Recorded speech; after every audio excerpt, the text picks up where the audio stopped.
এই যে অভিনেতা মারা গেলেন, এখন সবাই চারিদিকে দেখছি আমরা একটা টলিপাড়ার উজ্জ্বল তারকাকে হারালাম।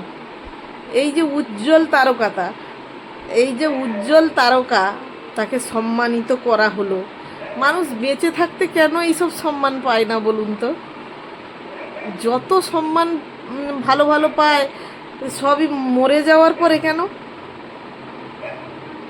উজ্জ্বল তারকা, উনি নাকি মানে ওনার কত গুণ এখন চারদিকে যেন ফুটে ফুটে বেরাচ্ছে। মানুষটা সত্যি অত গুণী ছিলেন, এখন মরে যেতে যতটা তোলপাড় চলছে। লেখক মানুষ মরে যাওয়ার পরে তার কেন এত সুনাম করা হয়? বেঁচে থাকতে সেই সুনাম পায় না কেন মানুষ? আর যদি উজ্জ্বল নক্ষত্র হবে তাহলে তিনি তো কত মানে মানে একটা সুপারহিট মুভি করেছেন, এবার তারপরে সেরকম চরিত্রে তাকে আর দেখা যায়নি কেন? মানুষ যদি সুপারহিট অনেক কিছু সিনেমার অফার পেতেন তাহলে মানুষকে আর সিরিয়ালে অন্তত তো নামতো না। আমরা এতটা ভালো বুঝবো না হয়তো, তবুও বলছি যে উজ্জ্বল নক্ষত্র হয়েছিল, এত ভালো সুপারহিট মুভি হয়েছিল, তারপরেও কিন্তু ওনাকে সিরিয়ালে কাজ করতে হয়েছিল। তাই বেঁচে থাকতে থাকতে মানুষের সম্মান পেলে ভালো হয় না? কিন্তু না, আমাদের এই সমাজ বেঁচে থাকতে থাকতে মানুষকে কোনো মূল্য দেয় না, মরে গেলেই।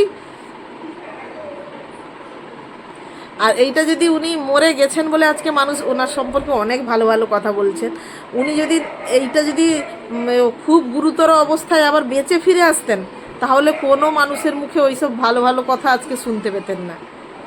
যতদিন আমি দু চার দিন আগে ভিডিও বানিয়েছিলাম যে যে মানুষ মরে যায় তখনই মানুষ তার সুনাম করে, কিন্তু যদি সে মরতে মরতে বেঁচে এসছে তাহলে তার দফা রফা শেষ।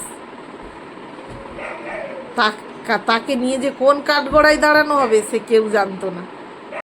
খবর শুনে আমরা প্রত্যেকেই খুব দুঃখিত, কিন্তু এই যে উজ্জ্বল নক্ষত্র যারা বলছেন না, আমরা তো মানি।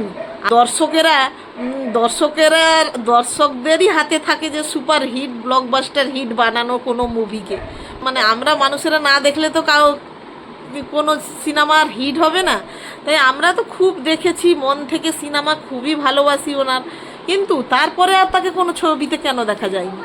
কাজ দেওয়ার দায়িত্ব তো আর আমাদের ছিল না। এখন কিনা উনি উজ্জ্বল নক্ষত্র, তাই বেঁচে থাকতে কেন তাকে সম্মান দেওয়া হয়নি?